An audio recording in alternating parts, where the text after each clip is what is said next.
cangkul yang dalam. Oh no. Nah, itu beton semen kok paculi lho. Ya aku tak mengadu-ngada. Nah, tur keponakan ngejagungan warung view ya aku Cak Supri. Aku ning sini. Nah, ning sini tuh ya rada ngimpi enggak jelas. Mosok macul nek nggon pelataran conblok ini conblok ini. Senene karo polisi. Iya. Nah, nek ngendi ade iki ning? Ini kita lagi di daerah kompleks dari Capitol Hill, Cak. Di belakang itu ada gedung-gedung penting di Amerika Serikat selain ya Capitol Hill. Itu Mahkamah Agung ya nih. Mahkamah Agung. Terus ada apa jenenge itu Library of Congress. Jadi perpustakaan Kongres terbesar Amerika dunia. Serikat. Perpustakaan Masa itu. sih? Oh, aku kan pernah mlebu rono lan ngobrol karo staf itu nih. Sampai sing ngandani sampean nek bisa ikut terbesar di dunia. Terbesar. Oh. Ade arep ngomongane hal sing rodok lain. Pertanian. Buset. Jadi langsung ke sampean tak ajak dengan pertanian iki. Nah, Amerika ini krisis petani nih. Artinya jumlah petani semakin menyusut. Terus wong-wong arek-arek enom ku nggak gelem tertarik untuk jadi petani. Mergo ya rekoso, kepanasan. Terus uripe abot mending jadi YouTuber. Lah iya konten ya. Ngomong-ngomong ngoceh-ngoceh terus mari ngono dapat duit. Lah iya, nah iki anak usaha upaya ning dinarik lagi. Anak remaja iku. Para generasi muda untuk ayo sampean jadi petani. Ya nggak harus pulang kampung sih, tapi caranya gimana untuk merevitalisasi industri sektor pertanian dan peternakan. Nah, caranya unik ditonton itu lur. Di pameran ternak tahunan National Western Stock Show di Denver, Colorado, banyak pengalaman menarik yang bisa dicoba para pengunjung cilik. Misalnya, menyiapkan sapi yang dinilai dari kelurusan punggung dan sudut kakinya. Kuda yang akan dilombakan untuk keseimbangan, otot, dan penampilannya, atau biri-biri yang ikut Junior Market Lamb Showmanship, di mana anak-anak juga bisa ikut memamerkan domba unggulan. Tapi tidak semua aktivitas untuk keperluan lomba. Anak-anak juga bisa santai di petting zoo yang gratis dan memberi makan ternak. Universitas Colorado State berupaya menjangkau generasi muda agar tertarik dengan ilmu pertanian dan ternak, termasuk sains genetika tanaman yang penting untuk masa depan pangan. We've been just holding the best seeds that we like, and then those are the ones we plant the next year. And then we keep the seeds from the best plants and plant those the next year. And over 10,000 years, we get corn. Mereka mendapat gambaran proses perubahan fisiologis hasil seleksi buatan dengan mencampur aneka cat. So those students will try to slowly mix in traits until they get to where they want. Which is pretty much what we do in agriculture when we're developing our crops. Dalam kompetisi Equicross, penunggang kuda usia 14 hingga 18 tahun berpacu keterampilan dan kecepatan, termasuk dalam nomor kegiatan penyelamatan. I would wait to the line, I'd wait for the light to turn green, you would run up, go around the barrel, pick up your rider and run back. Communicating, practicing beforehand, and we figured out I would let him go up. When I get around halfway, I slow down. I'll let her up, she'll grab the horn, slide around, and once she's on, I just hold on because it makes me feel better. Pemenangnya mendapat beasiswa senilai lebih dari $1.200 atau 18,7 juta rupiah. Dari Denver, Colorado, VOA. Nah, Tapi ya Cak ya, memang sebenarnya dari petani itu lebih berguna daripada dari YouTuber. sajane ning dari segi praktis, gunanya praktis ya. Aku dhisik mbahku kan tani ning. Aku seneng ya. Tapi jangan sampai meromantisir seorang kehidupan petani. Iya, emang orang susah kota kok, kadang-kadang kan, wah, saya sekarang ada wisata desa, jadi petani cuma 10 menit, 10 menit. 30 menit, seneng. Nandur apa lah, nandur Woi, apa. Padahal dalam kenyataannya itu ya kudu Pusing panas, apalagi di Indonesia kan belum dibantu oleh alat-alat yang mekanik yang modern Ya, tuh ning. belum juga kita pusing panen Iya. biasanya. Misalnya panen gagal, El Nino, kayak saiki iki kasih panen Iya. padi gagal juga tuh ning. kegagalan yang tidak terukur kan sangat mumet kan. Moma terus yo rego-rego rasa dikontrol misalnya. Iya, nah itu emang jadi sebuah masalah yang mungkin harus dipecahkan bersama ya, Cak ya. Selanjutnya kita mau tahu cerita soal pertanian di Amerika tapi sawisé sing Siji iki.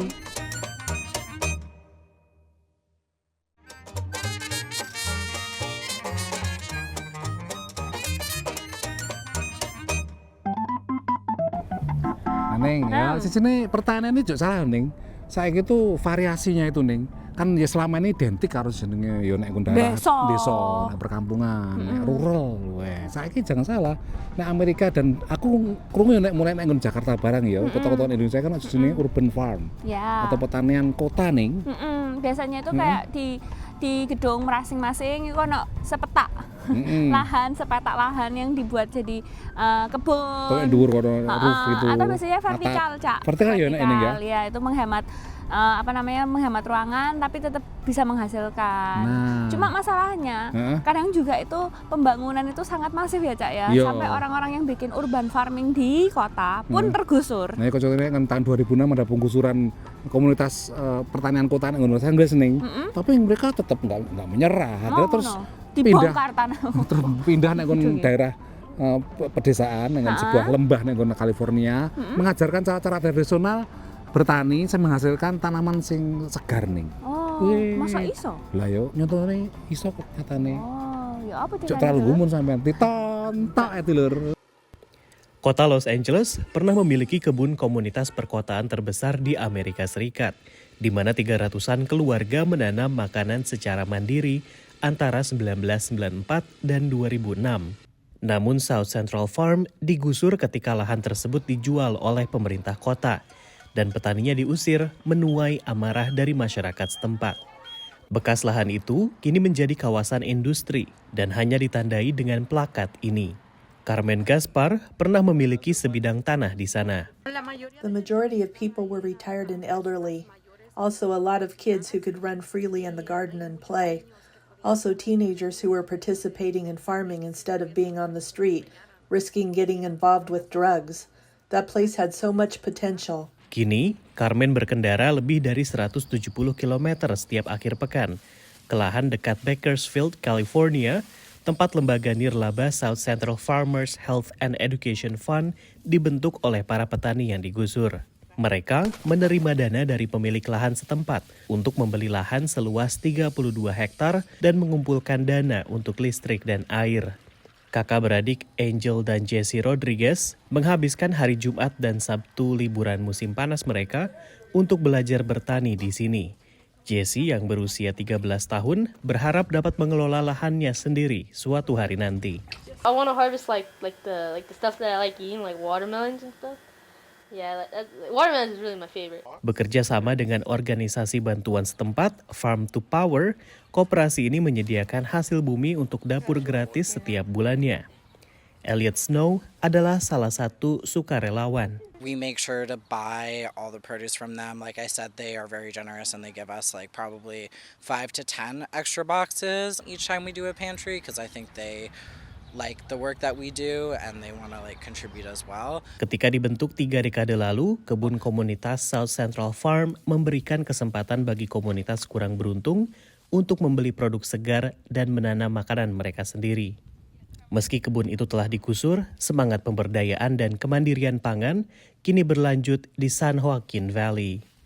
Pertanian urban di Amerika Serikat naik 30% dalam 3 dekade terakhir. Pertanian urban mampu memangkas biaya distribusi makanan dan meningkatkan akses pangan segar bagi masyarakat perkotaan. Seperti kebun yang dikelola Departemen Pertanian Amerika Serikat di belakang saya ini, yang menjadi alternatif pangan di pusat kota Washington DC. Dari Washington DC, saya Rio Tuasikal dan tim VOA.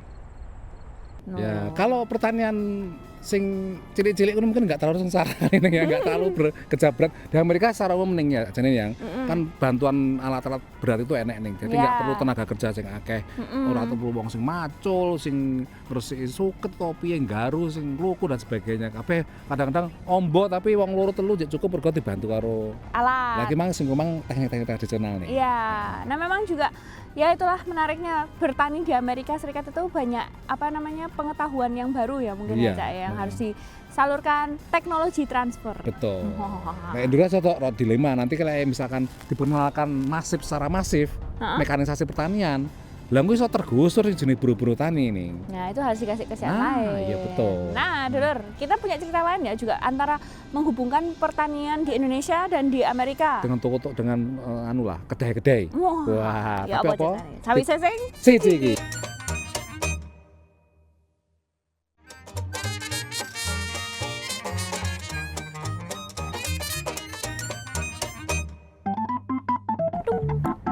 Macul nih sampean ku. Macul. Orang tahu dadi petani kok sampean macul wong Surabaya renek kok macul. Kan jenenge urban farming. Iya. Aku tuh berkontribusi ngono aja padahal gak ngerti carane macul. Sampean macul jok salah ketok Kemayu iki macul. Teknik ning sing sederhana nyekel apa memegang tongkat pacul itu piye. Kalau terlalu kenceng terus sampean wis pokoknya semangat sampean kok ngene sampean hajar ae lemahe kuwi. Tangan sampean locok semua itu nonton kabeh kuwi. Tak pikir suwe-suwe macul wong. Sakit sikil sampean hati-hati saya kepacul. Nah, ngomong-ngomong soal pertanian ya, Cak ya. Memang sekarang itu apalagi di era globalisasi. Wong-wong sing bertani nang di hasilnya itu bisa dinikmati nang di belahan dunia yang lain. Kayak contohnya kopi. Kopi Indonesia terkenal salah satu penghasil kopi yang lumayan besar di dunia. Urutan keberapa nggak ngerti, tapi papan atas saya nih ya. Papan atas. Nek gon Amerika, wakeh nek gon sampean kedai-kedai terkenal sing chain ataupun sing enggak iku. Sumatera Aceh, suku sebagian timur ya nek. Kintamani, Bali. Nah, tapi anak jumlah orang Indonesia sing enggak berpikir ngene. Lah pokok kopi Indonesia neng enak sing duwe kedai kok wong Amerika kabeh. Lah iki nek gon California San Francisco ning, ono Indonesia sing duwe kedai kopi, warung kopi. Pertama kali satu-satunya kedai kopi Indonesia nang kono, kutha iki. Mana iki? Kopiku jenenge. Kopine sampean? Hah? Apa nih? Kopiku. Ya, awal korban. Bingung nang dulur. Ini Pantai.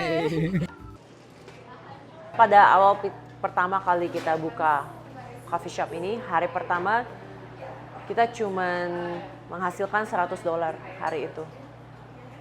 Kita berempat menangis bersama dan bertanya-tanya apakah ada harapan ya ke depannya. Ternyata pecinta kopi di San Francisco Bay Area menanggapi positif kehadiran Kopiku, kedai kopi yang menyajikan kopi Indonesia. Menurut Amanda Cinitra, salah satu pemiliknya, kini mereka dapat meraup penjualan $600 hingga $700 per hari, bahkan lebih besar di akhir pekan. Kita menyuguhkan single origin kopi dari Indonesia. Jadi karena saya sadar ya ketika saya berkecimpung di dunia kopi di Amerika, ketika saya berbicara dengan orang-orang di sini, mereka selalu punya persepsi kopi Indonesia itu robusta. Kopi Indonesia itu kurang enak. Kopi yang murah, yang curah, yang dipakai oleh brand-brand yang memakai banyak sirup di kopinya. Membidik pangsa pasar pecinta kopi sejati yang mencari kopi spesial, Kopiku juga ingin mempromosikan Indonesia. Memakai biji kopi Beaneka, perusahaan pemanggangan kopi yang mereka dirikan sebelumnya, Kopiku hanya memakai kopi yang dibeli langsung dari petani di Indonesia. Jadi selain kopi, saya juga dan partner kita bertujuan untuk promosi budaya Indonesia, kuliner Indonesia, tempat-tempat travel di Indonesia. Jadi itu juga untuk mengangkat nama Indonesia secara keseluruhan melalui kopi. Kedai kopi yang terletak di pusat kota San Francisco ini juga menyajikan camilan khas Indonesia seperti arem-arem dan kopi tubruk. Jadi kita mau promosi gitu.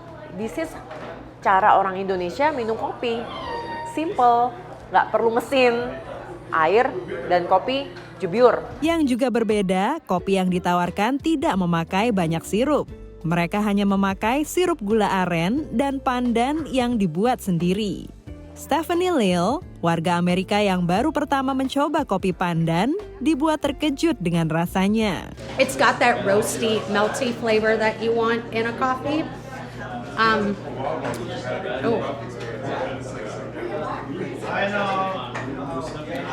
It just has that warm vibe that you want. I'm not sure what flavor it is, but there's my tea right there. And it just has a warm feeling. It's good stuff. Kopi khas Indonesia lainnya adalah avocado coffee yang khusus dicari Feni Hartono di kedai kopi ini. I'm so proud as Indonesian. Bangga banget karena orang Amerika itu suka sekali minum kopi, dan kopi Indonesia sangat terkenal juga ya. Diakui Amanda, setiap hari selalu ada pelanggan yang memberikan apresiasi sehingga ia yakin kopi Indonesia akan semakin dikenal di Amerika. Dari San Francisco, Dania Iman, Andri Tambunan, Nia Iman Santoso, VOA. Kopi itu sudah kayak apa nih? Amerika itu kultur budaya dan ya hebatnya Amerika itu orang dewet kopi Tapi jaringan terbesar Amerika ning dunia iki sing duwe Amerika. Kemampuan pemasarannya itu bagus. Yeah. Memang kemampuan kehebatannya orang-orang di Amerika itu branding dan pemasaran, Kak. Coklat nek nggon Eropa ya terkenal padahal duwe sing jenenge tanaman coklat. Tapi ya itu. Nah, sampai nek misalnya bisa menjual diri ya. Dilakui. Termantap lah. Nah, terus sini kita mau belajar bahasa Inggris nanti jagat neko-neko tapi sakwise sing siji.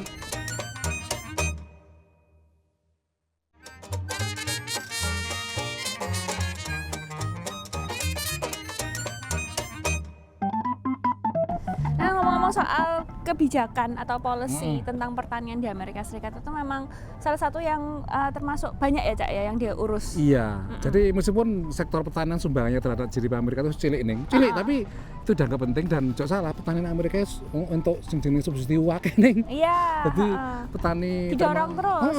Jumlah cilik tapi sakjane nek kene iki lumayan nek gelem rada kangelan dadi petani iki akeh sumbangan saka pemerintah pusat maupun daerah nih ya. Didorong untuk tetap produksi. Tapi juga kalau misalnya sampean ingat ya Cak ya, banyak juga hasil tani dari Amerika Serikat kayak misalnya buah apel. Apel itu juga banyak dari Amerika. Terutama California nih ya. Yeah. Daerah sing tani tengah, jagung, kedelai. Sing sebagian produknya kedelai itu impor diekspor yang Indonesia jadi di bahan tempe itu soal Amerika kene. Ngono. Tempene bule lah. Gede-gede tapi nek rasanya kayak gak enak kono enak Indonesia lagi nih beda cuacanya beda. Nah, kita habis ini mau belajar bahasa Inggris dulu dalam English in a minute.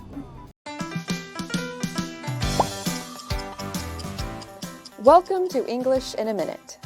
Every language has weather-related expressions. Two common weather conditions are rainy and sunny. Jonathan, are you coming to my lawn care party? We need to mow the lawn, pull the weeds, and cut down a dead tree. Of course, I will be there. You know, you also said you were coming to my paint my kitchen party, and you didn't. This time I will. Come rain or shine, I will be at your place Saturday morning. Come rain or shine means something will happen no matter what. It's a promise. You can even use the phrase when talking about the actual weather. So, if you invite people to an outdoor party, you can tell them it will happen come rain or shine. And that's English in a minute. Dalar. Saiki. Gilirane jagat neko-neko.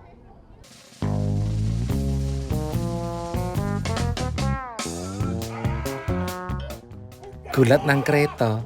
Lo. Gak bahaya tah. Bener lur.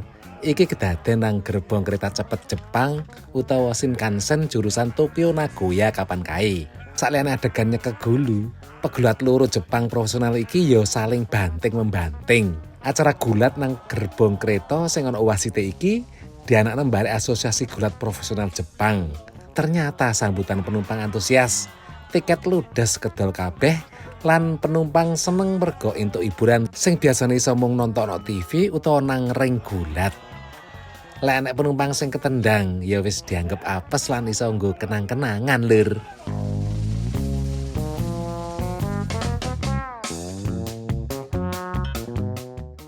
Bocah umur 2 tahun nok Peru iki diplayakno nang unit gawat darurat dioperasi mergo mangan jarum suntik.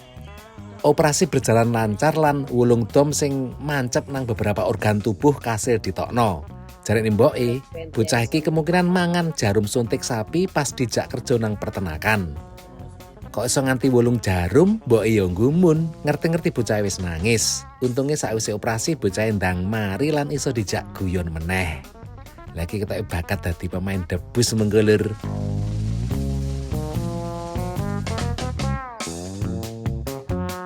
Untuk laporan onok pedet numpak mobil, polisi kutha Norfolk negara bagian Nebraska cancut tali wondo goleki. Nek dalan polisi kaget ternyata duduk pedet sapi, tapi banteng gede sing lagi diangkut mbarek sedan. Banteng sing ngadeg nang kursi penumpang iki jenis Fatusi sing sungune njer papah dawa lan gede. Mergo iso mbebayani, polisi merintahno sapi sing jenenge Howdy Doody sing ketok mencret nang dalan iki digawa mulih nang kandange meneh. Lan sopire ya manut ae nggawa mulih mbarek sedane. Lek mbrek sepeda motor nang dalan, iso mencelat nang sawah iki lur. kadang-kadang masih ada keinginan mungkin enak juga ya nenggon kampung. Terus duwe tanah, ya tinggi sekedar iseng tapi kok yo itu hidup yang sederhana ya Cak ya. Dan kayaknya tidak banyak pengaruh-pengaruhnya kecuali pengaruh yang tidak bisa kita kendalikan. Misalnya cuaca, terus gagal panen itu kan nggak bisa dikendalikan. Betul. Tapi misalnya kayak sekarang kehidupan di kota perkotaan itu kan kayak stres ngono ya. Cepet terus kadang-kadang apa sih nggak goleki? Iya. Ada pertanyaan filosofis kayak ngono nih pada ya. Padahal sampean iki nandur ae pusing. Sampean nandur panganan nang omah lho. Yo. Nah, terus jadi 30 menit kami menemani sampean. Misalnya sampean duwe pertanyaan atau pengen tahu cerita-cerita apa sing ono ning Amerika, langsung dikirim ke email warung@voanews.com. Media sosialnya VOA kata kuncinya ono YouTube ya, Instagram, Facebook juga. Kata kuncinya VOA Indonesia. Teko Washington DC aku Cak Supri. Aku ning sini nang mburi kamera ono Cak Rifan. Nyon pamit dulur.